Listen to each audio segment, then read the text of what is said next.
ಯಾವುದೇ ಕಾರಣಕ್ಕೂ ಬೆಲೆ ಕಟ್ಟಲಾಗದ ಭೂಮಿನ ಕಳ್ಕೊಳ್ಳಲ್ಲ ಸರ್. 3,000 ಎಕರೆ ಜಮೀನು ಆಗಲೇ ಮಾರಾಟ ಆಗ್ಬಿಟ್ಟಿದೆ. ಭಾರತ ದೇಶದಲ್ಲೇ ಒಂದು ಅದ್ಭುತವಾದ AICT ಮಾಡಬೇಕು ಅನ್ನೋ ಕಾನ್ಸೆಪ್ಟ್ ಅದೇ. AICT ಬಂದರೆ ನಿರುದ್ಯೋಗ ಸೃಷ್ಟಿ ಆಗುತ್ತೆ ಹೊರತು ಉದ್ಯೋಗ ಸೃಷ್ಟಿ ಆಗಲ್ಲ. ನಮ್ಮ ಒಂದೂರಲ್ಲೇ ಒಂದು 500 ಲೀಟ್ರ್ ಹಾಲು ಹಾಕ್ತೀವಿ. ಆ ಹಸುಗಳೆಲ್ಲ ಎಲ್ಲಿ ಕೊಡ್ಕೋಬೋದು ನಾವು. ಮುಖ್ಯ ರಸ್ತೆಯಲ್ಲಿರ್ತಕ್ಕಂಥ ಗ್ರಾಮಗಳು ಅಭಿವೃದ್ಧಿ ಹೊಂದವೆ, ನಾವು ಅದೇ ರೀತಿ ಅಭಿವೃದ್ಧಿ ಹೊಂದಬೇಕು ಅನ್ನೋ ಒಂದು ಆಶಯ. ನಾವು ಸ್ವತ್ತು ನಮ್ಮ ಮೊಮ್ಮಕ್ಕಳಿಗೆ ಏನು ಕೊಡೋಣ, ನಾವು ಅವನ್ನ 2 ಕೋಟಿ ಕೊಟ್ಟು ನಾವು ಜಮೀನು ಕೊಡಲ್ಲ. ಟೌನ್ಶಿಪ್ ಬೇಗ ಮಾಡಿದ್ರೆ ನಮಗೆ ಒಳ್ಳೆ ಅನುಕೂಲ ಆಯ್ತದೆ. ನಮ್ಮ ಪಾರ್ಟ್ನರ್ಶಿಪ್ಗೂ ನಮಗೂ ಒಳ್ಳೆ ಅನುಕೂಲ ಆಗ್ತದೆ. 2.5 ಕೋಟಿ ಏನು ಕೊಡ್ತಾರೆ ಅಂತ ಹೇಳ್ತಾವ್ರಲ್ಲ, ಅದು ಏನೇನು ಅಲ್ಲ ನಮ್ಮ ಭೂಮಿಗೆ ಬೆಲೆ. ಈಗೂ ಸರ್ 1 ಕೋಟಿ ಲೆಕ್ಕದಲ್ಲಿ ಮಾರಕ್ಕೆ ರೆಡಿ ಇದ್ದಾರೆ ಸರ್ ನಮ್ಮವರು. ಅವನು ಅಷ್ಟು ಕೊಡ್ತೇನೆ ಇಷ್ಟು ಕೊಡ್ತೇನೆ ಅಂತ ಆಸೆ ಪಟ್ಟು ಕೊಟ್ಟುಬಿಟ್ಟು ಈಗಿರೋ ಮೊಮ್ಮಕ್ಕಳಿಗೆ ಏನು ಮಾಡ್ತಾರೆ? 2 ಕೋಟಿ ಕೊಟ್ಬಿಡ್ತಾರಂತೆ, ಮಹಾ ದುಡ್ಡು. ಯಾರಿಗೆ ಬೇಕು? ನಾವು ಪ್ರಾಣ ಕೊಟ್ಟರು ನಾವು ಜಮೀನು ಬಿಡೋಕೆ ನಾವು ತಯಾರಿಲ್ಲ ಸರ್. ಮುಖ್ಯಮಂತ್ರಿಯವ್ರಿಗೆ ಮನವಿ ಕೊಟ್ಟು, ಉಪಮುಖ್ಯಮಂತ್ರಿಗೂ ಮನವಿ ಕೊಟ್ಟು, ರಾಜ್ಯಪಾಲರಿಗೂ ಮನವಿ ಕೊಟ್ಟು, ಶಾಸಕರಿಗೂ ಮನವಿ ಕೊಟ್ಟು, ಇದ್ಯಾವುದು ಲೆಕ್ಕಕ್ಕೆ ತಗೊಳ್ಳೇ ಇಲ್ಲ ಸರ್ ಅವರು.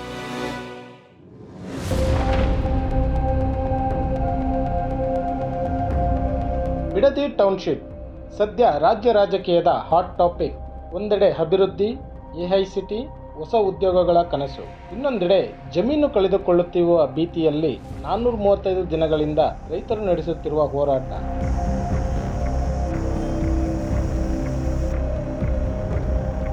ನವಬೆಂಗಳೂರು ಪರಿಕಲ್ಪನೆಯಡಿ ತಲೆ ಎತ್ತಲಿರುವ ಈ ಟೌನ್ಶಿಪ್ ನಿಜವಾಗಿಯೂ ಭವಿಷ್ಯದ ನಗರವೋ ಅಥವಾ ರೈತರ ಬದುಕಿನ ಮೇಲೆ ಸರ್ಕಾರ ಎಳೆಯುತ್ತಿರುವ ಬರೆಯೋ? ಯೋಜನೆಯ ಪರವಿರೋಧದ ವಾದಗಳೇನು? ರಾಜಕೀಯ ನಾಯಕರ ಮಧ್ಯೆ ನಡೆಯುತ್ತಿರುವ ಆರೋಪ ಪ್ರತ್ಯಾರೋಪಗಳ ಹಿಂದಿನ ಸತ್ಯವೇನು?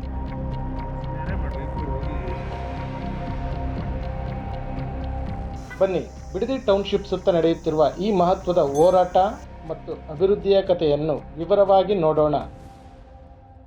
ನಾನೀಗ ಬಿಡದಿ ಹೋಬಳಿಯ ಬನ್ನಿಗಿರಿ ಗ್ರಾಮದ ಅಡಿಕೆ ತೋಟದಲ್ಲಿದ್ದೇನೆ. ರಾಜ್ಯ ಸರ್ಕಾರ ರಾಜಧಾನಿಯಾಚೆ ಬೆಂಗಳೂರು ಅಭಿವೃದ್ಧಿ ಪರಿಕಲ್ಪನೆಯಡಿ ಈ ಜಾಗದಲ್ಲಿ ಮುಂದೊಂದು ದಿನ ಟೌನ್ಶಿಪ್ ನಿರ್ಮಾಣ ಮಾಡಲಿದೆ. ಒಟ್ಟಾರೆ ಬಿಡದಿ ಹೋಬಳಿಯ ಬೈರ್ಮಂಗ್ಲ ಹಾಗೂ ಕಂಚಗಾರನಹಳ್ಳಿ ಗ್ರಾಮ ಪಂಚಾಯತಿ ವ್ಯಾಪ್ತಿಯ 26 ಗ್ರಾಮಗಳು ಈ ಒಂದು ಉಪನಗರ ಯೋಜನೆಗೆ ಭೂಸ್ವಾಧೀನವಾಗಲಿವೆ. ಯೋಜನೆಗೆ ವರ್ಷದ ಹಿಂದೆ ಪ್ರಾಥಮಿಕ ಅಧಿಸೂಚನೆ ಹೊರಡಿಸಲಾಗಿದೆ. ಇನ್ನೇನು ಕೆಲವೇ ದಿನಗಳಲ್ಲಿ ಅಂತಿಮ ಅಧಿಸೂಚನೆ ಕೂಡ ಹೊರಬೀಳಲಿದೆ. ಈಗಾಗಲೇ ರೈತರು ಯೋಜನೆಯನ್ನು ವಿರೋಧಿಸಿ ವರ್ಷದಿಂದಲೂ ಅನಿರ್ದಿಷ್ಟಾವಧಿ ಮುಷ್ಕರ ಹೂಡುತ್ತಿದ್ದಾರೆ. ಒಂದೆಡೆ ಯೋಜನೆ ಪರವಾಗಿ ಮಾತುಗಳು ಕೇಳಿ ಬರುತ್ತಿದ್ದರೆ, ಮತ್ತೊಂದೆಡೆ ಯೋಜನೆ ನಮಗೆ ಬೇಡವೇ ಬೇಡ, ನಮ್ಮ ಭೂಮಿ ನಮಗೆ ಬಿಡಿ ಅನ್ನುವ ಮಾತುಗಳು ಕೂಡ ಕೇಳಿ ಬರುತ್ತಿವೆ. ಬನ್ನಿ, ಇಲ್ಲಿನ ಜನರು ಏನಂತಾರೆ ಅವ್ರನ್ನೇ ಕೇಳೋಣ. 19 ವರ್ಷಗಳ ಹಿಂದೆ HD ಕುಮಾರಸ್ವಾಮಿ ನೇತೃತ್ವದ JDS BJP ಸಮ್ಮಿಶ್ರ ಸರ್ಕಾರದಲ್ಲಿ ರೂಪುಗೊಂಡ ಯೋಜನೆ ಇದು. ಆಗಿನ ಬಿಡದಿ ಉಪನಗರ ಯೋಜನೆಯನ್ನು ಈಗಿನ ಕಾಂಗ್ರೆಸ್ ಸರ್ಕಾರ ಗ್ರೇಟರ್ ಬೆಂಗಳೂರು ಸಮಗ್ರ ಉಪನಗರ ಎಂದು ಬದಲಿಸಿದೆ. ಇದೇ ಜಾಗದಲ್ಲಿ ದೇಶದ ಮೊದಲ AICT ನಿರ್ಮಾಣಕ್ಕೆ ಸಿದ್ಧತೆ ನಡೆಸಿದೆ. ಬೈರ್ಮಂಗಲ ಮತ್ತು ಕಂಚಗಾರನಹಳ್ಳಿ ಗ್ರಾಮ ಪಂಚಾಯಿತಿ ವ್ಯಾಪ್ತಿಯ 26 ಗ್ರಾಮಗಳ 7,481 ಎಕರೆ ಭೂಸ್ವಾಧೀನಕ್ಕೆ ಅಂತಿಮ ಅಧಿಸೂಚನೆ ಹೊರಡಿಸಲು ತಯಾರಿ ನಡೆಸುತ್ತಿದೆ. ಗ್ರೇಟರ್ ಬೆಂಗಳೂರು ಅಭಿವೃದ್ಧಿ ಪ್ರಾಧಿಕಾರ ಅನುಷ್ಠಾನಗೊಳಿಸುತ್ತಿರುವ ಈ ಉಪನಗರ ಯೋಜನೆಗೆ ಭೂಸ್ವಾಧೀನಕ್ಕಾಗಿ ಸರ್ಕಾರ 2025 ಮಾರ್ಚ್ 12ರಂದು ಪ್ರಾಥಮಿಕ ಅಧಿಸೂಚನೆ ಹೊರಡಿಸಿದೆ. ಅದರ ಬೆನ್ನಲ್ಲೇ ಯೋಜನೆ ಪರ ವಿರೋಧವೂ ಶುರುವಾಗಿದೆ. ವಿರುದ್ಧ ಇರುವ ರೈತರು ಕಳೆದ 435 ದಿನಗಳಿಂದ ಬೈರಮಂಗಲದಲ್ಲಿ ಧರಣಿ ನಡೆಸುತ್ತಿದ್ದಾರೆ. ಈ ಭೂಮಿನ ಅವಲಂಬಿಸಿರ್ತಕ್ಕಂಥ ರೈತರುಗಳು ಹಲವಾರು ಆದಾಯದ ಮೂಲಗಳಿಂದ ಜೀವನ ಮಾಡ್ತಾ ಇದ್ದಾರೆ. ಅದು ಒಂದಲ್ಲ, ಒಂದು ತೆಂಗಿರ್ಬೋದು, ರೇಷ್ಮೆ ಇರ್ಬೋದು, ಮಾವಿರ್ಬೋದು, ಮತ್ತು ಅಡಿಕೆ ಇರ್ಬೋದು. ಅಡಿಕೆ ಅಂತೂ ಬಂಪರ್ ಕ್ರಾಪ್ ಬರ್ತದೆ. ಆದ್ದರಿಂದ ಆ ಮೂಲಗಳಿಂದ ಆದಾಯದಿಂದ ಮಕ್ಕಳುಗಳನ್ನ ಮತ್ತು ಅವರ ಸಂಬಂಧಿಕರುಗಳನ್ನ ಕೂಡ ಕಾಪಾಡಿಕೊಂಡು ವಿದ್ಯಾಭ್ಯಾಸ ಮಾಡಿಸ್ಕೊಂಡು ತುಂಬ ನೆಮ್ಮದಿಯಿಂದ ಸಮೃದ್ಧಿಯಿಂದ ಜೀವನ ಮಾಡ್ತಾ ಇದ್ದಾರೆ ಇವತ್ತು ಈ ಏರಿಯಾದಲ್ಲಿರ್ತಕ್ಕಂಥ ರೈತರು. ಇದು ಮೊದಲನೇ ಪಾಯಿಂಟ್. ಎರಡನೇದಾಗಿ ನಮಗೆ ಅಕ್ವಿಜೇಷನ್ ಯಾಕೆ ಬೇಡ ಅಂತ ಅಂದರೆ, ನಮಗೆ ಪಿತ್ರಾರ್ಜಿತ ಮತ್ತು ಸ್ವಯಾರ್ಜಿತವಾಗಿ ಬಂದಿರತಕ್ಕಂಥ ಆಸ್ತಿಗಳು ಇಲ್ಲಿ ಇದೆ. ನಾವು ನಮ್ಮ ಮಕ್ಕಳಿಗೆ, ನಮ್ಮ ಮೊಮ್ಮಕ್ಕಳಿಗೆ ಈ ಆಸ್ತಿನ ಕೊಟ್ಟು ಅವರಿಗೆ ಬದುಕಿನ ದಾರಿ ತೋರಿಸ್ಕೊಡ್ಬೇಕು. ಅವ್ರು ಕೂಡ ಪರಿಹಾರ, ನಾವು ಇಲ್ಲೊಂದು ಎಕರೆ ಕೊಟ್ಟರೆ ಅಲ್ಲಿ 10 ಕುಂಟೆನೂ ಬರೋಲ್ಲ. ನಾವು ಹೋಗಿ ಹೊರಗಡೆ ಅದು ಬೋರ್ ಹಾಕ್ಕೊಂಡು ಇಲ್ಲಿ ಮನೆ ಇಟ್ಕೊಂಡು ಅಲ್ಲಿ ಬೋರ್ ಹಾಕ್ಕೊಂಡು ವ್ಯವಸಾಯ ಮಾಡಿ ಮನೆ ಕಟ್ಕೊಂಡು ತಿರ್ಗಾ ನಾವು ವ್ಯವಸಾಯ ಮಾಡೋಕ್ಕಾಗುತ್ತಾ? ಈಗ ವಯಸ್ಸಾಗ್ಬಿಟ್ಟದೆ, ಇನ್ನೊಂದು 5-6 ವರ್ಷ ಇರ್ತೀವಿ, ಸತ್ತೋಯ್ತೀವಿ. ಏನಿಲ್ಲ, ನಮ್ದು ಒಂದೇ ಮಾತು, ನಮ್ಮ ಆಸ್ತಿಯಲ್ಲಿ ನಮ್ಮದೇ ಆದ ಭಾವನೆಗಳಿವೆ, ನಮ್ಮದೇ ಆದ ಒಂದು ಬದುಕಿದೆ, ಜೀವನ ಇದೆ. ಈಗ ನಮ್ಮ ಯಜಮಾನ ತಾತ ಆವಾಗಿನ ಕಾಲದಲ್ಲೇ 100 ಎಕರೆ ಸಂಪಾದನೆ ಮಾಡಿದ್ರು. ಈಗ ಅವ್ರ ಸಮಾಧಿನ ನಮ್ಮ ಜಮೀನಲ್ಲಿ ಮಾಡವ್ರೆ. ಈಗ ನಮಗೆ ನಮ್ಮ ಪೂರ್ವಜರನ್ನ ಪೂಜೆ ಮಾಡಬೇಕು ಎಲ್ಲ ಮಾಡಬೇಕು ಅನ್ನೋ ಆಸೆ ಇದೆ. ಅದೇ ರಾಜಕಾರಣಿಗಳು ಹೋಗಿ ವರ್ಷಕ್ಕೊಂದ್ಸಲಿ ಹೋಗಿ ನಮ್ಮ ತಾಯಿ ತಂದೆ ಅಂತ ಪೂಜೆ ಮಾಡ್ಕೊಂಡು ಅವ್ರು ದೊಡ್ಡತನ ಮೆರೀತಾರೆ. ನಮ್ಗೆ ನಮ್ಮದೇ ಆದ ಭಾವನೆಗಳಿಲ್ವಾ ಸರ್? ನಮ್ಮ ಭೂಮಿಲಿ ನಮ್ಮದೇ ಆದ ಜೀವನ ಅದೇ, ಬದುಕದೆ, ಎಲ್ಲ ಅದೇ. ನಾವು ಎಷ್ಟು ನಮ್ಮ ಭೂಮಿ ಬೆಲೆ ಕಟ್ಟೋಕ್ಕೆ ಆಗಲ್ಲ ಸರ್ ಅದು. ಸರ್ ಆ್ಯಕ್ಚುಲಿ ಇಲ್ಲಿ AICT ಅನ್ನೋದನ್ನೇ ದೋಖ. ಯಾಕೆಂದರೆ AICT ಬಂದರೆ ನಿರುದ್ಯೋಗ ಸೃಷ್ಟಿ ಆಗುತ್ತೆ ಹೊರತು ಉದ್ಯೋಗ ಸೃಷ್ಟಿ ಆಗಲ್ಲ. ನಮ್ಮ ಇಲ್ಲಿ 2 ಪಂಚಾಯತಿಲಿ 6000 ಉದ್ಯೋಗಿಗಳಿದ್ದಾರೆ. ಅಂದರೆ ರೈತರು ಎಲ್ಲ ಉದ್ಯೋಗಸ್ಥರ ರೈತರುಗಳು. ನಮಗೆ AICT ಬಂದರೆ ಇಲ್ಲಿ ನಿರುದ್ಯೋಗ ಸ್ಟಾರ್ಟ್ ಆಗುತ್ತೆ. ಇಲ್ಲಿ ಯಾರು 40 ವರ್ಷ 50 ವರ್ಷ ಆ ಥರ ಇರೋರಿಗೆ ಯಾರಿಗೂ ಉದ್ಯೋಗ ಸಿಗಲ್ಲ. ಸರ್ ನಾವೇನು ಕಳೆದ 15 ತಿಂಗಳಿಂದ ನಾವು ಸತತವಾಗಿ ಹೋರಾಟ ಮಾಡ್ಕೊಂಬರ್ತಾ ಇದ್ದೀವಿ. ನಾವು ಪ್ರಾರಂಭ ಮಾಡಿದ್ದು ಮಾರ್ಚ್ 11ನೇ ತಾರೀಕು 2025ರಲ್ಲಿ. ಏನಕ್ಕೆ ಅಂದರೆ 17ನೇ ತಾರೀಕು ಫಿಲಮ್ನವ್ರಿಗೆ ನೋಟಿಫಿಕೇಶನ್ ಮಾಡಿದ್ರು. ಅವತ್ತಿಂದನೂ ಕೂಡ ನಿರಂತರವಾಗಿ ಹೋರಾಟವನ್ನು ಮಾಡ್ಕೊಂಡು ಬರ್ತಾ ಇದ್ದೀವಿ. ಏನಕ್ಕೆ ಅಂದರೆ ಅವರು ರೈತರ ಅಹವಾಲನ್ನ ಸ್ವೀಕಾರ ಮಾಡಲಿಲ್ಲ, ರೈತರ ಸಮಸ್ಯೆಗಳನ್ನ ಕೇಳಲಿಲ್ಲ ಯಾರು ಕೂಡ. ಇಲ್ಲ ಜನಪ್ರತಿನಿಧಿ ಆಗ್ಬೋದು, ಸರ್ಕಾರ ಆಗ್ಬೋದು, ಇಲ್ಲ ಜಿಲ್ಲಾಧಿಕಾರಿ ಆಗ್ಬೋದು, ಅಹವಾಲನ್ನು ಕೇಳಲಿಲ್ಲ. DCM ಹೇಳಿದ್ರು, ನೀವು ರೈತರೆಲ್ಲ ಭಾಗದಲ್ಲಿ ರೈತರೆಲ್ಲ 4 ಜನ 10 ಜನ ವ್ಯವಸಾಯ ಮಾಡ್ತಾರೆ ಅಂತ. ಅದಕ್ಕೆ ಒಂದೇ ಒಂದು ಉದಾಹರಣೆ, ಈ ಭಾಗದಲ್ಲಿ 50 ರಿಂದ 60 ಸಾವಿರ ದನ ಕರುಗಳಿದೆ. 6 ಲಕ್ಷದಿಂದ 7 ಲಕ್ಷ KMF ಹಾಲು ಕಳಿಸ್ತಾ ಇದ್ದೀವಿ. ಅಂಕಿಅಂಶ ಇದೆ ನಮ್ಮ ಹತ್ರ. ಇದು ರೈತರಲ್ವಾ, ರೈತರು ಕಳಿಸೋದಲ್ವಾ ಇದು? ಇಲ್ಲಿ ಕಂಪ್ಯೂಟರ್ ಕಳ್ಸೋಕ್ಕಾಗತ್ತಾ? ಮತ್ತು ರೇಷ್ಮೆ ಬೆಳೀತಾ ಇದ್ದಾರೆ ಈ ಭಾಗದ ರೇಷ್ಮೆ ಬೆಳೆಗಾರರು. ವರ್ಷಕ್ಕೆ 35 ಕೋಟಿ ಆದಾಯ ಗಳಿಸ್ತಾ ಇದ್ದಾರೆ. ಒಬ್ಬ ರೈತ ಒಂದು ತಿಂಗಳಿಗೆ 2 ಬೆಳೆ 3 ಬೆಳೆ ಮಾಡಿಕೊಂಡು ವ್ಯವಸಾಯ ಮಾಡ್ತಾ ಇದ್ದಾರೆ. ಇವರು ಭೂ ಸ್ವಾಧೀನ ಮಾಡಿಕೊಂಡು ನಮ್ಮಂತ ದನಗಳನ್ನ ಎಲ್ಲಿ ತೊಗೊಂಡು ನೋಡಿಯೋಣ. ಈ ತಿಂಗಳಿಗೆ 50-60 ಸಾವಿರ ಸಂಪಾದನೆ ಮಾಡ್ತಿದ್ವಿ, ಸ್ವಾವಲಂಬಿ ಜೀವನ ಕಟ್ಕೊಂಡಿದ್ವಿ. ಈಗ ನಮ್ಮ 30 ವರ್ಷದ ಮೇಲಾಗಿದೆ. ನಮಗೆ ಹೊರಗಡೆ ಕೆಲ್ಸಕ್ಕೆ ತೊಗೋತಾರೆ ನಮ್ಮನ್ನ. ನಮ್ಮ ಮಕ್ಳು ಮರಿ ಎಲ್ಲಿ ತೊಗೊಂಡೋಗಿ ಬಿಡೋಣ ಹೇಳಿ? ನಮ್ಮದು ಉದ್ದೇಶ ಏನು ಅಂದರೆ ನಮ್ಮ ಭೂಮಿ ಕೊಡಲ್ಲ ನಾವು. ಕುಮಾರಸ್ವಾಮಿ ತಕ್ಕ ಹೋದರೆ ನಮ್ಮ ರೈತರೆಲ್ಲ ನಾವು ಬರ್ತೀವಿ ಅಂತ ಹೇಳ್ತಾರಲ್ಲ, ಈ ಬೈರ್ಮಂಗ್ಳಕ್ಕೆ ಬನ್ನಿ, ಕುಮಾರಸ್ವಾಮಿನೂ ಬರಲಿ, DK ಶಿವಕುಮಾರು ಬರಲಿ. ಇಲ್ಲಿ ರೈತರ ಸಮಸ್ಯೆ ಏನೈತೆ ಅದು ನೋಡ್ಬಿಟ್ಟು, ಆಮೇಲೆ ಇಲ್ಲಿ ಫಲವತ್ತಾಗಿರೋದ ಭೂಮಿ ಇದೆ, ಅವರು DK ಶಿವಕುಮಾರು ನೋಡಲಿ, ಇದು ನಮ್ಮ ಮುಖ್ಯಮಂತ್ರಿ ಸಿದ್ದರಾಮಯ್ಯರು ಅವರು ಬಂದು ನೋಡಿ, ಇದು ಫಲವತ್ತಿಲ್ಲ ಭೂಮಿ, ಬರಡು ಭೂಮಿ ಅಂದರೆ ನಾವು ರೈತರು ನಾವು ಬಿಟ್ಕೊಂಡು ಕೊಡೋಕೆ ರೆಡಿ ಇದ್ದೀವಿ. ಒಂಚೂರು ಜಾಗನೂ ಬಿಟ್ಕೊಂಡು, ಪೂರ್ತಿ ಜಾಗ ಬಿಟ್ಕೊಂಡು ಕೊಡ್ತೀವಿ. ಫಲವತ್ತಿಲ್ಲ ಭೂಮಿ ಅಂತ. ಇಲ್ಲಿ ಬೈರ್ಮಂಗ್ಲ ಪಂಚಾಯತಿ, ಕಂಚಕರ್ನಹಳ್ಳಿ ಪಂಚಾಯತಿ 2 ಸೇರಿ 6 ಲಕ್ಷ ಹಾಲು ಹಾಕ್ತಾರೆ. ತಿಂಗಳಿಗೆ 6 ಲಕ್ಷ ಹಾಲು ಹಾಕ್ತಾರೆ. ಮತ್ತು ತೆಂಗು ಇದೆ, ಮಾವು ಇದೆ, ಮತ್ತು ಎಲ್ಲ ತರಕಾರಿನೂ ಬೆಳೀತಾರೆ. ನಾವು ಯಾವ ರಾಜಕೀಯ ಮನೆ ತಕ್ಕೂ ಹೋಗಿಲ್ಲ, ನಾವು ಭೂಮಿ ಕೊಡ್ತೀವಿ ಅಂತ. ಕೃಷಿ, ತೋಟಗಾರಿಕೆ ಹಾಗೂ ಹೈನುಗಾರಿಕೆ ಈ ಭಾಗದ ಮುಖ್ಯ ಕಸುಬುಗಳು. ಬಹುತೇಕ ರೈತರು ತಮ್ಮ ಬದುಕಿಗಾಗಿ ಇದನ್ನೇ ನೆಚ್ಚಿಕೊಂಡಿದ್ದಾರೆ. ಈ ಭಾಗದಲ್ಲಿ ಹರಿಯುವ ವೃಷಭಾವತಿ ನದಿ ತೀವ್ರವಾದ ಕಲುಷಿತಗೊಂಡಿದೆ. ಈ ಭಾಗಕ್ಕೆ ಮುಖ್ಯವಾಗಿ ಜನರು ತಮ್ಮ ಕೃಷಿ ಹಾಗೂ ತೋಟಗಾರಿಕೆಗಾಗಿ ಆಶ್ರಯಿಸಿರುವುದು ಈ ನೀರನ್ನೇ. ಇದೇ ನೀರಿನ ಕಾರಣಕ್ಕಾಗಿ ಈ ಭಾಗದಲ್ಲಿ ಒಂದಷ್ಟು ಜನ ಕೃಷಿ ಹಾಗೂ ತೋಟಗಾರಿಕೆಯಿಂದಲೂ ವಿಮುಖರಾಗುವ ಪರಿಸ್ಥಿತಿ ಬಂದಿದೆ. ಅಂಥ ರೈತರುಗಳ ಪೈಕಿ ಕೆಲವರು ಉಪನಗರ ಯೋಜನೆಗೆ ಅಥವಾ AICT ಯೋಜನೆಗೆ ತಮ್ಮ ಭೂಮಿಯನ್ನು ನೀಡುವುದಾಗಿ ಸ್ವಯಂ ಪ್ರೇರಣೆಯಿಂದ ಮುಂದೆ ಬಂದಿದ್ದಾರೆ. ಇನ್ನುಳಿದ ಕೆಲ ರೈತರುಗಳು ಕೃಷಿಯಿಂದಲೇ ನಾವು ಬದುಕು ಕಟ್ಟಿಕೊಂಡಿದ್ದೇವೆ, ಯಾವುದೇ ಕಾರಣಕ್ಕೂ ನಾವು ಭೂಮಿಯನ್ನು ಬಿಡುವುದಿಲ್ಲ, ಜೀವ ಬಿಡುತ್ತೇವೆ ಹೊರತು ಭೂಮಿ ಬಿಡುವುದಿಲ್ಲ ಎಂದು ಹೇಳುತ್ತಿದ್ದಾರೆ. ನಮ್ಮ ಒಂದು ಊರಲ್ಲೇ ಒಂದು 500 ಲೀಟ್ರ್ ಹಾಲು ಹಾಕ್ತೀವಿ. ಆ ಹಸುಗಳೆಲ್ಲ ಎಲ್ಲಿಗೆ ಹೋಗೋದು ನಾವು? ದನವೇ ಕರಾವೆ ನಾವೇ 10 ತಾಳು, ಅವ್ರು ಅಂತೇಳಿ 10 ತಾಳು ಸಾಕ್ತೀವಿ ನಾವು. ಅವ್ರೇನು ನಮಗೆ ಇದು ಮಾಡಿ ಡೆವಲಪ್ ಮಾಡಿ ನಮಗೇನು ಕೊಡೋದು ಬೇಕಿಲ್ಲ. ಅವ್ರು 10 ಕೋಟಿ ಎಲ್ಲ 15 ಕೋಟಿ ಕೊಟ್ಟರು ನಮಗೆ ಜಮೀನು, ಅವ್ರ ದುಡ್ಡು ನಮ್ಗೆ ಬೇಕಿಲ್ಲ. ನಮ್ಮ ಜಮೀನು ಬಿಟ್ಬಿಟ್ಟು ನಾವು ಹೋಗಲ್ಲ. ನಾವು ಸ್ತ್ರೀಶಕ್ತಿ ಸಂಘ ಮಾಡಿದ್ದೀವಿ, 4-5 ಸಂಘ ಮಾಡಿದ್ದೀವಿ, ಹಸುಗಳು ಕಟ್ಕೊಂಡಿದ್ದೀವಿ. ಒಂದೊಂದು ಸಂಘದಲ್ಲಿ 5-5 ಲಕ್ಷ ದುಡ್ಡುಗಳು ತಗೊಂಡಿದ್ದೀವಿ, 1%. ಈಗ ನಮ್ಮ ಗಂಡಸುಗಳೆಲ್ಲ ತೀರ್ಕೊಬಿಟ್ಟಿದ್ದಾರೆ. ನಾವು ಹುಲ್ಲು ಸೊಪ್ಪು ಹಾಕ್ಕೊಂಡು ಮಾಡ್ತಾಯಿದ್ದೀವಿ. ಇವಾಗ ರೈತರು ಬಂದು ಇವ್ರು ಬಂದು ಅಕ್ವೈರ್ ಮಾಡೋಕ್ಕೆ ನಿಂತಿದ್ದಾರೆ. ಈಗ ಅಕ್ವೈರ್ ಮಾಡಿಬಿಟ್ರೆ ನಾವು ಎಲ್ಲಿಗೆ ಹೋಗೋಣ ಸರ್? ಹೊರ ಇರುವ ರೈತರು ಆದಷ್ಟು ಬೇಗ ಭೂ ಸ್ವಾಧೀನ ಪ್ರಕ್ರಿಯೆ ಮುಗಿಸಿ ಯೋಜನೆ ಅನುಷ್ಠಾನ ಮಾಡುವಂತೆ ಉಪಮುಖ್ಯಮಂತ್ರಿ DK ಶಿವಕುಮಾರ್ ಮತ್ತು ಜಿಲ್ಲಾಧಿಕಾರಿಗೆ ಮನವಿ ನೀಡಿ ಒತ್ತಾಯಿಸುತ್ತಾ ಬಂದಿದ್ದಾರೆ. ರೆಡ್ ಝೋನ್ ಅಂತ ಆದಮೇಲೆ ಯಾವುದೇ ಡೆವಲಪ್ಮೆಂಟ್ ಇಲ್ಲ, ರೈತರಿಗೆ ಸರಿಯಾದ ರೇಟು ಸಿಗ್ತಾಯಿಲ್ಲ, ರಿಯಲ್ ಎಸ್ಟೇಟ್ ಥರ ಭಾಳ ದಂಧೆ ಆಗ್ಬಿಟ್ಟಿದೆ. ಅಂತಂದ್ರೆ ಆಲ್ರೆಡಿ ಇಲ್ಲಿ 3000 ಎಕರೆ ಜಮೀನು ಆಗಲೇ ಮಾರಾಟ ಆಗ್ಬಿಟ್ಟಿದೆ. ಅದಕ್ಕೆ ಇದು ಒಳ್ಳೆ ಟೌನ್ಶಿಪ್ ಆಗುತ್ತೆ. ಅವತ್ತು ಒಳ್ಳೆ ಟೌನ್ಶಿಪ್ ಅಂತ ಮಾಡಿದ್ರೆ ಇದು ಈಗ ಇದ್ದದ್ದು ಅದ್ಭುತವಾದ ಒಂದು ಟೌನ್ಶಿಪ್. AICT ಅಂತ ಒಂದು ವರ್ಲ್ಡಲ್ಲೇ ಇಡೀ ಭಾರತ ದೇಶದಲ್ಲೇ ಒಂದು ಅದ್ಭುತವಾದ ದೊಡ್ಡ AICT ಮಾಡಬೇಕು ಅನ್ನೋ ಕಾನ್ಸೆಪ್ಟ್ ಅದೇ.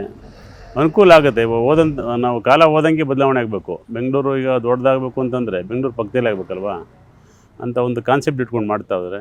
ಅದಕ್ಕೆ ತಕ್ಕನಾಗಿ ಹೋಗ್ಬೇಕಾಗುತ್ತೆ ನಾವು. ಯೋಜನಾ ಪ್ರದೇಶದ ಕೃಷಿ ಮತ್ತು ತೋಟಗಾರಿಕೆಗೆ ಈ ಭಾಗದಲ್ಲಿ ಹರಿಯುವ ವೃಷಭಾವತಿ ನದಿ ಆಧಾರವಾಗಿದೆ. ಆದರೆ ಬೆಂಗಳೂರು ಮತ್ತು ಕೈಗಾರಿಕಾ ಪ್ರದೇಶಗಳ ಕೊಳಚೆ ತುಂಬಿದ ಈ ನದಿ ನೀರು ನೇರವಾಗಿ ಬೈರಮಂಗಲ ಕೆರೆ ಸೇರುತ್ತದೆ. ಅಲ್ಲಿಂದಲೇ ರೈತರ ಭೂಮಿಗೆ ನಾಲೆ ಮೂಲಕ ನೀರು ಹರಿಸಲಾಗುತ್ತಿದೆ. ಸಂಪೂರ್ಣ ಕಲುಷಿತಗೊಂಡಿರುವ ನೀರಿನಿಂದಾಗಿ ಜಮೀನುಗಳು ಗಬ್ಬುನಾಥ ಬೀರುತ್ತಿವೆ. ಇದೇ ಕಾರಣಕ್ಕಾಗಿ ಇಲ್ಲಿಯ ಕೆಲ ಗ್ರಾಮಗಳಲ್ಲಿ ಕೃಷಿ ಮಾಡಲು ರೈತರು ಹಿಂದೇಟು ಹಾಕುತ್ತಿದ್ದಾರೆ. ಕೃಷಿ ಮತ್ತು ತೋಟಗಾರಿಕೆ ಪರಿಸ್ಥಿತಿ ಇಂದಿನಂತಿಲ್ಲ. ಕೂಲಿಗೆ ಜನರೂ ಸಿಗುತ್ತಿಲ್ಲ. ಮಕ್ಕಳು ಓದಿ ಬೇರೆ ಕೆಲಸ ಮಾಡಿಕೊಂಡಿದ್ದಾರೆ. ಉಪನಗರ ನಿರ್ಮಾಣವಾಗಲಿ ಬಿಡಿ, ನಾವು ಎಷ್ಟು ದಿನ ಈ ವನವಾಸ ಅನುಭವಿಸಬೇಕು ಎನ್ನುತ್ತಾರೆ ಯೋಜನೆ ಪರವಿರುವ ರೈತರು. AICT ಆಯಿತು ಅಂತ ಅಂದಾಗ ಏನೋ ಒಂದು ನಮ್ಮ ಮಕ್ಕಳುಗಳು ಮುಂದಿನ ಈ ಒಂದು ವಾತಾವರಣದಲ್ಲಿ ಇರೋದು ಬೇಡ.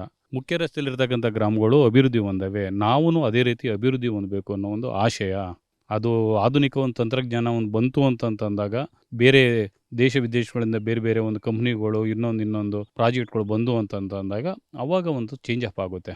ನಾವು ಎಷ್ಟು ಸೇರಿದವ್ರು ಜನಗಳು ನಾವು. ಆಮೇಲೆ ನಮಗೆ ಒಂದು ಅರ್ಧ ಎಕರೆ ಒಂದು ಎಕರೆ ಜಮೀನು ಇರ್ತದೆ ನಮಗೆ. ನಾವು ನಮ್ಮ ಜಮೀನ ಯಾರೂ ಬೇರೆಯವ್ರು ತಗೊಳ್ಳೋಲ್ಲ. ನಾವು ಕೊಟ್ಟರು ಕೂಡ ತಿರ್ಗಿ ವಾಪಸ್ಸು ಅವರು ನಾವು ಅವ್ರ ಮೇಲೆ ಕೇಸ್ ಹಾಕ್ತೀವಿ. ಅದೇನು ಮಾಡ್ತದೆ, ಇದಾಗ್ತದೆ. ನೀವು ಭಗವಂತ ಒಳ್ಳೇದು ಮಾಡಿ, ನೀವೆಲ್ಲರೂ ಒಳ್ಳೇದಾಗಲಿ ಅಂದ್ಬಿಟ್ಟು ನೀವೆಲ್ಲರೂ ನಮಗೆ ಒಂದು ಸಹಕಾರ ಕೊಡಿ. ಇದು ಜಮೀನುಗಳು ಇದೆಲ್ಲ ನೋಡಿ, ಇದ್ರೊಳಗೆ ಏನು ಬೆಳಿತೀವಿ ನಾವು, ಆಗಲ್ಲ. ಇನ್ನು ಮೇನ್ ರೋಡ್ ಅದಲ್ಲ, ಅಲ್ಲಿದ್ದರೆ ಅಲ್ಲಿ ಇದು ಮಾಡ್ಕೊಬೋದು. 2007ರಲ್ಲಿ ಉಪನಗರ ಯೋಜನೆಗೆ ಭೂಮಿ ಗುರುತಿಸಿದ್ದ ಅಂದಿನ ಸರ್ಕಾರಕ್ಕೆ ಯೋಜನೆ ಪೂರ್ಣಗೊಳಿಸಲು ಸಾಧ್ಯವಾಗಲಿಲ್ಲ. ಆದರೆ ಯೋಜನಾ ಪ್ರದೇಶವನ್ನು ಕೆಂಪು ವಲಯ ಎಂದು ಗುರುತಿಸಿತು. ಇದರಿಂದಾಗಿ ಈ ಭಾಗದಲ್ಲಿ ಕೈಗಾರಿಕೆ, ವಾಣಿಜ್ಯ ಅಭಿವೃದ್ಧಿ ಸೇರಿದಂತೆ ಕನಿಷ್ಠ ಒಂದು ಪೆಟ್ರೋಲ್ ಬಂಕ್ ಸಹ ಆರಂಭವಾಗಲಿಲ್ಲ. ಬಿಡದಿ ಮತ್ತು ಆರೋಹಳ್ಳಿ ಕೈಗಾರಿಕಾ ಪ್ರದೇಶಗಳ ನಡುವಣ ಈ ಪ್ರದೇಶ ಅಂದಿನಿಂದಲೂ ಅಭಿವೃದ್ಧಿಯಿಂದ ದೂರವೇ ಉಳಿದಿದೆ. ನನೆಗುದಿಗೆ ಬಿದ್ದಿದ್ದ ಯೋಜನೆಗೆ ಈಗಿನ ಸರ್ಕಾರ, ಅದರಲ್ಲೂ ಜಿಲ್ಲೆಯವರೇ ಆದ ಉಪಮುಖ್ಯಮಂತ್ರಿ DK ಶಿವಕುಮಾರ್ ಮರುಜೀವ ನೀಡಿ ಅನುಷ್ಠಾನಕ್ಕೆ ಮುಂದಾಗಿದ್ದಾರೆ. ಅಭಿವೃದ್ಧಿ ಎಂಬುದು ನಿರಂತರ ಪ್ರಕ್ರಿಯೆ. ರಾಜಧಾನಿ ಬೆಂಗಳೂರು ಈಗಾಗಲೇ ಪೂರ್ವ, ಪಶ್ಚಿಮ ಹಾಗೂ ಉತ್ತರ ಭಾಗದಲ್ಲಿ ಭಾರೀ ಬೆಳವಣಿಗೆ ಕಂಡಿದೆ. ಆದರೆ ದಕ್ಷಿಣ ಭಾಗದಲ್ಲಿ ಹೇಳಿಕೊಳ್ಳುವಂತಿಲ್ಲ. ಬೆಂಗಳೂರು ವಿಸ್ತರಣೆ ಭಾಗವಾಗಿ ದಕ್ಷಿಣ ಭಾಗವಾದ ಬಿಡದಿಯಲ್ಲಿ ಉಪನಗರ ಮತ್ತು AICT ನಿರ್ಮಾಣಕ್ಕೆ ಮುಂದಾಗಿದ್ದೇವೆ ಎನ್ನುವುದು ಸರ್ಕಾರದ ವಾದ. ನಾನೇನು ಘೋಷಣೆಯನ್ನು ಮಾಡಿದ್ದೇನೆ ಅವರಿಗೆ ಪರಿಹಾರ ಹೆಚ್ಚು ಕಮ್ಮಿ 80% ರೈತರು ತನ್ನ ಬಂದು ಅವರು ಒಪ್ಪಿಗೆಯನ್ನ ಕೊಟ್ಟಿದ್ದಾರೆ. ಅವರು ಆದಷ್ಟು ಜಲ್ದಿ ಈ ಪರಿಹಾರವನ್ನ ನಮ್ಗೆ ಜಲ್ದಿ ಕೊಡಿ ಅಂತ ಹೇಳಿ ಒತ್ತಾಯ ಕೂಡ ಹಾಕಿದ್ದಾರೆ. ಕೆಲವು ಕ್ಲೈಂಟ್ಸ್ ಇನ್ನ ಕೆಲವು ಯಾರ ಭೂಮಿ ಇಲ್ಲ ಅಂತವ್ರ ಬಗ್ಗೆ ಕೆಲವ್ರ ಬಗ್ಗೆ ಕಾಳಜಿಯನ್ನ ವಹಿಸಿದ್ದಾರೆ. ಅದೆಲ್ಲ ಬಗೆಹರಿಸಿ ಅಂತ ಹೇಳಿದ್ದೇನೆ. ಒಟ್ಟಾರೆ ಆ GB ಗ್ರೇಟರ್ ಬ್ಯಾಂಗ್ಳೂರ್ ಅಥಾರಿಟಿಗೆ ಸಂಬಂಧಪಟ್ಟಂತ ಹೊಸ ಟೌನ್ಶಿಪ್ ಬಗ್ಗೆ ಆ ರೈತರು ಯಾರು ಬಂದು ತನ್ನ ಒಪ್ಪಿಗೆಯನ್ನ ಶಾಸಕರ ಪ್ರಮುಖ ಸಮ್ಮುಖದಲ್ಲಿ ಬಂದಿದ್ರು ಅವರೆಲ್ಲರೂ ಕೂಡ ಈ ಸಂದರ್ಭದಲ್ಲಿ ನಾನು ಅಭಿನಯಿಸ್ತೇನೆ. ಜೂನ್ ಮೊದಲನೇ ವಾರದಿಂದ ಅವ್ರಿಗೆಲ್ಲ ಹಣ ಬಿಡುಗಡೆ ಮಾಡುವಂತ ಕೆಲಸ ಮಾಡ್ತೇನೆ. ಮಾಗಡಿ ವಿಧಾನಸಭಾ ಕ್ಷೇತ್ರದ ವ್ಯಾಪ್ತಿಗೆ ಬರುವ ಯೋಜನಾ ಪ್ರದೇಶದಲ್ಲಿ ಸದ್ಯ ಕಾಂಗ್ರೆಸ್ ಶಾಸಕರಿದ್ದಾರೆ. ಹಾಗಾಗಿ ಈ ಯೋಜನೆ ರಾಜಕೀಯ ಸ್ಪರ್ಶ ಕೂಡ ಪಡೆದಿದೆ. ಹಾಲಿ ಶಾಸಕ HC ಬಾಲಕೃಷ್ಣ ಮತ್ತು ಮಾಜಿ ಶಾಸಕ JDSನ A ಮಂಜುನಾಥ್ ನಡುವೆ ವಾಕ್ಸಮರವೂ ನಡೆಯುತ್ತಾ ಬಂದಿದೆ. ಸುಮ್ಮನೆ ರೈತರಿಗೆ ಯಾಮಾರ್ಸಕ್ಕೆ ಇದು ಕುಮಾರಸ್ವಾಮಿಯವರು ಮಾಡಿದ ಪ್ರಾಜೆಕ್ಟು ಅಂತ ಹೇಳ್ತಿದ್ದಾರೆ. ಕುಮಾರಸ್ವಾಮಿಯವರು ಅವತ್ತು ಪ್ರಾಜೆಕ್ಟ್ ಮಾಡೋಕ್ಕೆ ಮುಂದುವರೆದ್ರು. ರೈತರ ವಿರೋಧ ಇದೆ ಅಂತ ಹೇಳಿದ ಮೇಲೆ ಅವತ್ತು DLF ಕಂಪ್ನಿ 10,000 ಎಕರೆನೂ ನಮಗೇ ಬೇಕು ಒಂದೇ ಕಂಪ್ನಿಗೆ ಅಂತ ಹೇಳಿ ಬಂದಿದ್ದಂಥದ್ದು. ಅವತ್ತು ಭೂಮಿ ಬೆಲೆ ಭಾಳ ಕಡಿಮೆ ಇದ್ವು. ಈ ಯೋಜನೆಗೆ ತೆಗೆದುಕೊಳ್ಳುವಂಥ ಭೂಮಿ ಅವತ್ತು ಭಾಳಷ್ಟು ಬರಡು ಭೂಮಿ ಇತ್ತು, ನೀರಾವರಿ ಭೂಮಿ ಆಗಿರಲಿಲ್ಲ. ವ್ಯವಸಾಯದಲ್ಲೂ ಕೂಡ ಅಷ್ಟೊಂದು ಪ್ರಗತಿ ಕಂಡಿರಲಿಲ್ಲ. ಸೊ ಈ ಯೋಜನೆ ಅವತ್ತೇ ಬೇಡ ಅಂದವರು ಯಾರು ಇವತ್ತು ಬೇಕು ಅಂತ ಏನು ಹೋರಾಟ ಮಾಡ್ತಾ ಇದ್ದಾರೆ. ಇದೇ ಮೊನ್ನೆ DK ಶಿವಕುಮಾರ್ ಅವರು ಒಂದು ಸತ್ಯಶೋಧನಾ ಸಮಿತಿ ಅಂತ ಮಾಡಿಸಿ HK ಪಾಟೀಲ್ ಅವ್ರನ್ನ ಆ ಸಮಿತಿಗೆ ಅಧ್ಯಕ್ಷರು ಮಾಡಿಸಿ ಇಡೀ ಇಲ್ಲಿರ್ತಕ್ಕಂಥ ರೈತರನ್ನೆಲ್ಲ ಕರೆಸಿ ಇವತ್ತೇನು ಬೇಕು ಅಂತ ಹೊಟ್ಟಿದ್ದಾರೆ. ಅದೇ ರೈತರ ಕೋರ್ಟ್ಗೆ ಹೋಗಿದ್ದು, ಹೋರಾಟ ಮಾಡಿದ್ದು, ಈ ಯೋಜನೆ ಬೇಡ ಅಂತೇಳಿ ಕುಮಾರಸ್ವಾಮಿ ಅವ್ರ ಹತ್ರ ಹೋಗಿ ಗಲಾಟೆ ಮಾಡಿದ್ದು ಎಲ್ಲ ಇವರೇನೆ. 20 ವರ್ಷದಿಂದ ಕುಮಾರಸ್ವಾಮಿ ಅವರು ಅದನ್ನು ನೋಟಿಫಿಕೇಷನ್ ಮಾಡಿ ರೆಡ್ ಝೋನ್ ಮಾಡಿದ್ಮೇಲೆ ಅಲ್ಲೇನು ಕೂಡ ಬೆಳವಣಿಗೆಗಳು ಆಗ್ತಾ ಇಲ್ಲ. ಎಲ್ಲ ಕೂಡ ರಿಯಲ್ ಎಸ್ಟೇಟ್ ಮಾಡೋರಿಗೆ ಮತ್ತು ಬೆಂಗಳೂರಿನಲ್ಲಿ ತೋಟ ಮಾಡ್ತಕ್ಕಂಥವ್ರಿಗೆ ರೈತರುಗಳು ಕಷ್ಟ ಬಂದಾಗ ಜಮೀನನ್ನು ಮಾರ್ಕೊಳ್ತಕ್ಕಂಥ ಸ್ಥಿತಿಯನ್ನು ನಾವು ನೋಡ್ತಾ ಇದ್ದೀವಿ. ಒಂದು ಎರಡನೇದೇನು ಅಂದರೆ ಆ ಬೈರ್ಮಂಗ್ಲ ಕೆರೆ ಶುದ್ಧೀಕರಣ ಮಾಡದೆ ಪ್ರತಿಯೊಂದು ಹಳ್ಳಿನಲ್ಲೂ ಇವತ್ತು 10 ಜನಕ್ಕೂ ಮೇಲ್ಪಟ್ಟು ಕ್ಯಾನ್ಸರ್ ಪೇಷಂಟ್ಗಳಿದ್ದಾರೆ. ಆ ಬೆಂಗಳೂರಿನ ಕೆಮಿಕಲ್ ವಾಟರ್ನ ಕುಡಿದು ಬೋರ್ ಮುಖಾಂತರ ಕ್ಯಾನ್ಸರ್ ಬರ್ತಿರ್ತಕ್ಕಂಥ ಪೇಷಂಟ್ ಇದ್ದಾರೆ. ಇದಕ್ಕೆಲ್ಲ ಒಂದು ಮುಕ್ತಿ ಆಡಬೇಕಲ್ವಾ? ಇದಕ್ಕೆಲ್ಲ ಮುಕ್ತಿ ಆಗಬೇಕು ಅಂತಂದರೆ ಇವತ್ತು ನಾವು ಆ ಒಂದು ಟೌನ್ಶಿಪ್ನಲ್ಲಿ ನಾವು ಕಾವೇರಿ ನೀರನ್ನು ಕೊಡಬೇಕು ಅಂತಕ್ಕಂಥ ತೀರ್ಮಾನ ಕೂಡ ಆಗಿದೆ. ಕೆಲವರು ನ್ಯಾಚುರಲ್ ಆಗಿ ವಿರೋಧ ಮಾಡ್ತಕ್ಕಂಥ ರೈತರು ಕೂಡ ಇದ್ದಾರೆ. ಅವ್ರನ್ನ ಮನವೊಲಿಸ್ತಕ್ಕಂಥ ಕೆಲಸ ಮಾಡ್ತೀವಿ. ಯೋಜನೆಗೆ ಭೂಮಿ ಕೊಟ್ಟವರಿಗೆ ಅಭಿವೃದ್ಧಿಪಡಿಸಿದ ಭೂಮಿ ಜೊತೆಗೆ 2013ರ ಭೂ ಸ್ವಾಧೀನ ಕಾಯ್ದೆಯಡಿಯೇ ಅತಿ ಹೆಚ್ಚಿನ ಪರಿಹಾರ ನೀಡಲಾಗುತ್ತದೆ.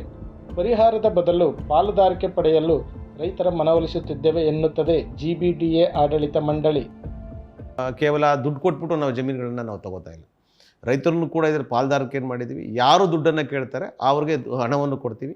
ಮತ್ತು ಯಾರು ಜಮೀನನ್ನು ಬೇಕು ಅಂತ, ಜಮೀನಲ್ಲಿ ಶೇರಿಂಗ್ ಬೇಕು ಅಂತಾರೆ, ಏನು ನಾವು ಅಭಿವೃದ್ಧಿಪಡಿಸಿದ 50% ಜಾಗವನ್ನು ನಿವೇಶನದ ರೂಪಿನಲ್ಲಿ ನಾವು ಕೊಡ್ತೀವಿ. ಜೊತೆಯಲ್ಲಿ ವಾಣಿಜ್ಯ ಚಟುವಟಿಕೆಗಳಿಗೂ ಕೂಡ ಇದನ್ನು ನಾವು ಮಾಡ್ಕೊಂಡಿದ್ದೀವಿ. ಅದರ 45%ಅನ್ನು ರೈತರಿಗೆ ಕೊಡ್ತಕ್ಕಂಥ ಕೆಲಸವನ್ನು ನಮ್ಮ ಗ್ರೇಟರ್ ಬೆಂಗಳೂರು ಅಭಿವೃದ್ಧಿ ಪ್ರಾಧಿಕಾರದಿಂದ ಮಾಡ್ತಾಯಿದ್ದೀವಿ. ಅದ್ರ ಜೊತೆಯಲ್ಲಿ ಇದೊಂದು 2 ವರ್ಷ ಅಥವಾ 2 ವರ್ಷದಿಂದ 3 ವರ್ಷದೊಳಗಡೆ ಮುಗಿತಕ್ಕಂಥ ಯೋಜನೆ ಒಂದು ನಿಟ್ಟಿನಲ್ಲಿ ಹಾಕೊಂಡಿರೋದ್ರಿಂದ ರೈತರಿಗೆ ಅನಾನುಕೂಲ ಆಗಬಾರ್ದು ಅಥವಾ ಜೀವನಾಂಶಕ್ಕೆ ಅನಾನುಕೂಲ ಆಗಬಾರ್ದು ಅಂತ ನಿಟ್ಟಿನಲ್ಲಿ ಅವರಿಗೆ ಪ್ರತಿ ವರ್ಷಕ್ಕೆ ಕುಷ್ಕಿಗೆ 30,000, ತರಿಗೆ 40,000 ಮತ್ತು 50,000 ರೂಪಾಯಿಗಳನ್ನು ಬಾಗಾಯಿತು ಜಮೀನುಗಳಿಗೆ ಕೊಡ್ತಕ್ಕಂಥ ಕೆಲಸವನ್ನು ಮಾಡ್ತಾಯಿದ್ದೀವಿ. ಅದ್ರ ಜೊತೆಯಲ್ಲಿ ಯಾರು ಭೂ ರಹಿತರಿದ್ದಾರೆ, ಅಂದರೆ ಅವರಿಗೆ ಭೂಮಿನೂ ಇಲ್ಲ, ಸೈಟು ಇಲ್ಲ, ಅಂಥವ್ರಿಗೆ ನಾವು ಒಂದು ಸೈಟನ್ನು ಕೊಡ್ತಕ್ಕಂಥ ಕೆಲಸವನ್ನು ಮಾಡ್ತಕ್ಕಂಥದ್ದು ನಮ್ಮ ಯೋಜನೆಯಲ್ಲಿದೆ. ಅದ್ರ ಜೊತೆಯಲ್ಲಿ ಪುನರ್ವಸತಿ ಮತ್ತು ಪುನರ್ನಿರ್ಮಾಣ R&R ಪ್ಯಾಕೇಜ್ನಲ್ಲಿ ರೈತನ ಬದುಕು ಎಷ್ಟು ಅವನ ಬೆಳವಣಿಗೆಗೆ, ಅಂದರೆ ಅವನಿಗೇನು ಇದರಿಂದ ವಂಚಿತನಾಗ್ತಾನೆ ಅನ್ನೋ ಒಂದು ಹಿತದೃಷ್ಟಿ ಇಟ್ಕೊಂಡು ಅವನಿಗೆಲ್ಲ ಮೂಲಭೂತ ಸೌಕರ್ಯಗಳು ಏನು ಬೇಕು ಅದನ್ನೆಲ್ಲ ಕೂಡ ನಮ್ಮ ಗ್ರೇಟರ್ ಬೆಂಗಳೂರು ಅಭಿವೃದ್ಧಿ ಪ್ರಾಧಿಕಾರದಿಂದ ನಾವು ಕೊಡ್ತಾ ಇದ್ದೀವಿ. ಯೋಜನೆ ವಿರುದ್ಧ ಗುಡುಗಿರುವ JDS ನಾಯಕರಾದ HD ದೇವೇಗೌಡ ಮತ್ತು ಕೇಂದ್ರ ಸಚಿವ HD ಕುಮಾರಸ್ವಾಮಿ ಭೂ ಸ್ವಾಧೀನ ಕೈಬಿಡಲು ಆಗ್ರಹಿಸಿದ್ದಾರೆ. ಈ ಕುರಿತು DCMಗೆ ಬಹಿರಂಗ ಚರ್ಚೆಯ ಸವಾಲು ಹಾಕಿದ್ದಾರೆ. ಮತ್ತೊಂದೆಡೆ ಯೋಜನೆ ಪರ ರೈತರ ಸಭೆ ನಡೆಸಿರುವ ಉಪಮುಖ್ಯಮಂತ್ರಿ DK ಶಿವಕುಮಾರ್ ರೈತರ ಒಪ್ಪಿಗೆ ಮೇರೆಗೆ ಯೋಜನೆ ಜಾರಿಗೊಳಿಸುತ್ತಿರುವುದಾಗಿ ಹೇಳಿದ್ದಾರೆ. JDS ನಾಯಕರ ಬಹಿರಂಗ ಚರ್ಚೆಗೆ ತಾವು ರೆಡಿ ಎಂದಿದ್ದಾರೆ. ರೈತರ ಒಂದು ಗುಂಪು ಯಾವುದೇ ಕಾರಣಕ್ಕೂ ನಾವು ಭೂ ಸ್ವಾಧೀನಕ್ಕೆ ಬಿಡುವುದಿಲ್ಲ ಎಂದು ಪಟ್ಟು ಹಿಡಿದು ಕೂತಿದೆ. ಮತ್ತೊಂದು ರೈತರ ಗುಂಪು ಆದಷ್ಟು ಬೇಗ ಯೋಜನೆಯನ್ನು ಅನುಷ್ಠಾನಗೊಳಿಸಿ ಅದಕ್ಕಾಗಿ ಭೂ ಸ್ವಾಧೀನ ಪ್ರಕ್ರಿಯೆಯನ್ನು ಆದಷ್ಟು ಬೇಗ ತ್ವರಿತಗೊಳಿಸಿ ಎಂದು ಒತ್ತಾಯಿಸುತ್ತಿದೆ. ಪರ ವಿರೋಧಗಳ ನಡುವೆಯೇ ಸರ್ಕಾರ ಯೋಜನೆಯ ಅಂತಿಮ ಅಧಿಸೂಚನೆಗೆ ಸಿದ್ಧತೆ ನಡೆಸುತ್ತಿದೆ. ಇಂದಿನ ಕೆಲವೇ ದಿನಗಳಲ್ಲಿ ಭೂ ಸ್ವಾಧೀನಕ್ಕೆ ಸಂಬಂಧಿಸಿದಂಥ ಅಂತಿಮ ಅಧಿಸೂಚನೆ ಹೊರಬೀಳಲಿದೆ.